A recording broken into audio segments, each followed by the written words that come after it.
We have major developments this morning. It looks as though the walls are really closing in on Secretary of Defense Pete Hegseth. The first articles of impeachment against Hegseth either have already or will be filed today for murder, conspiracy, and mishandling of classified information.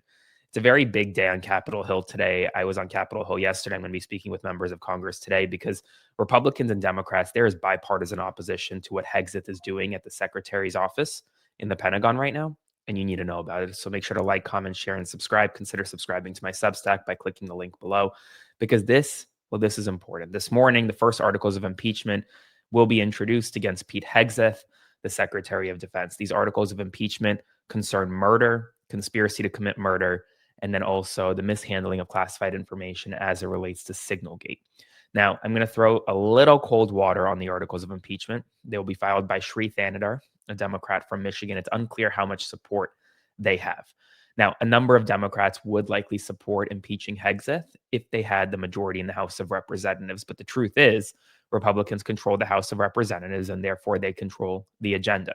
These articles of impeachment have to go through a committee, then they have to go to the full House. Right now, Speaker Mike Johnson will not allow that to happen, and any Republican committee chairman will also not allow that to happen. And so the question is, why are you introducing articles of impeachment? Well, the answer in a lot of ways is, well, let's get everyone on record. Do these Republicans stand by Hegseth even as he possibly launches war crimes, or as he possibly is found to have mishandled classified information by an inspector general's report that will be released sometime this afternoon? And so you have a situation where Hegseth now faces articles of impeachment, but this isn't the only issue for him. The walls really are closing in, and let's talk about it, because according to the Wall Street Journal, Pete Hegseth forced out Admiral Halsey, who was the former commander of the Southern Command, one of the chief admirals in the United States military. And I want you to read this quote when we're talking about why he forced the senior admiral out.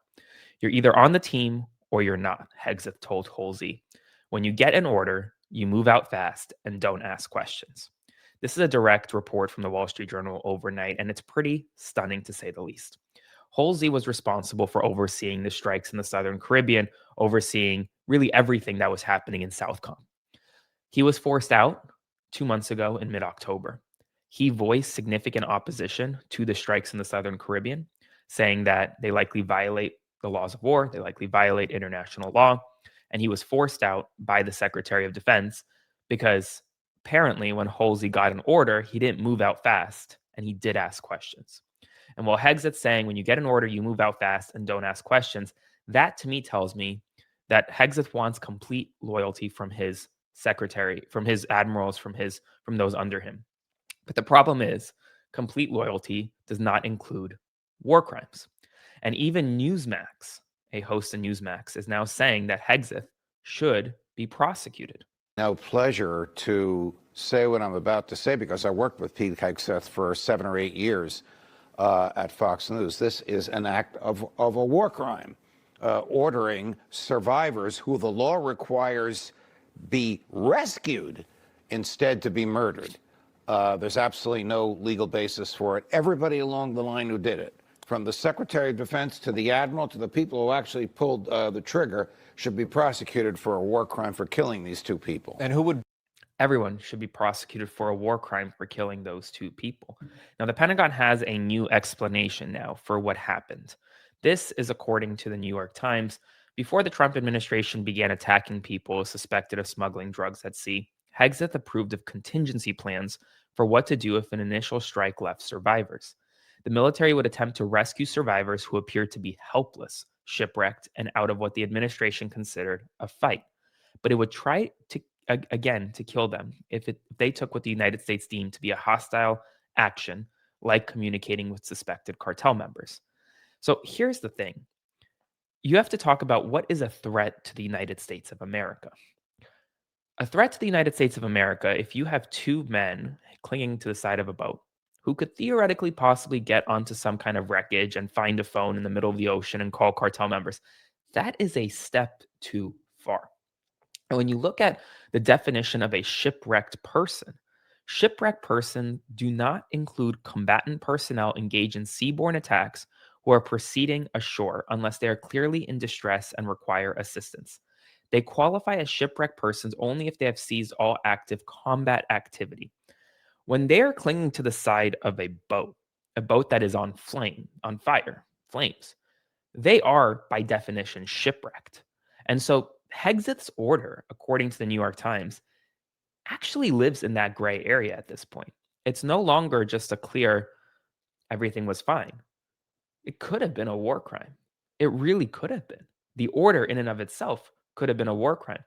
And well, right now, Republicans on Capitol Hill, like Republican Senator Tom Tillis, they're demanding answers. On a disabled vessel, you learn that the responsibility a boater has, if you're a recreational boater, to actually come to the aid of a distressed vehicle, a vessel, if it doesn't pose a threat to you. Minimally, you should have at least followed through by trying to get assets there to apprehend them. If someone knowingly launched a second missile at that boat, which led to the deaths of the other two, then they have to be held accountable, and they shouldn't be in whatever role they're in. They've been putting the onus of this on the admiral here. Do you believe that it is on him, or do you think it's on Secretary I'll take Hegseth? at face value right now what Secretary Hegseth said. He said he wasn't there. He said he was busy doing other things. I would assume a part of the record was what was the other thing that he was doing that was more important than a battle damage assessment over the first strike in the Caribbean. Well, that's what we need to find out, is what the hell Hegseth was doing in between the first strike and the second strike. Remember, there was apparently an 2-hour period between the two strikes. Where was Hegseth? What meeting did the Secretary of Defense have?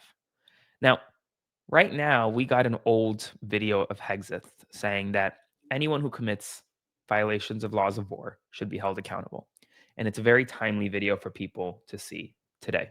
Do you think there have to be consequences for abject war crimes? If you're doing something that is just completely unlawful and ruthless, then there is a consequence for that. That's why the military said it won't follow unlawful orders from their commander-in-chief. There's a standard, there's an ethos, there's a belief that we are above what so many things that our enemies or others would do. So, Senator, what do you think of that? Well, Aaron, I think he's correct, and it's exactly what we said. But when we said it, Pete Hegseth now, said 8 years later, or 9 years later, he says what we said was false and reckless. Here's the deal. Hegseth said it.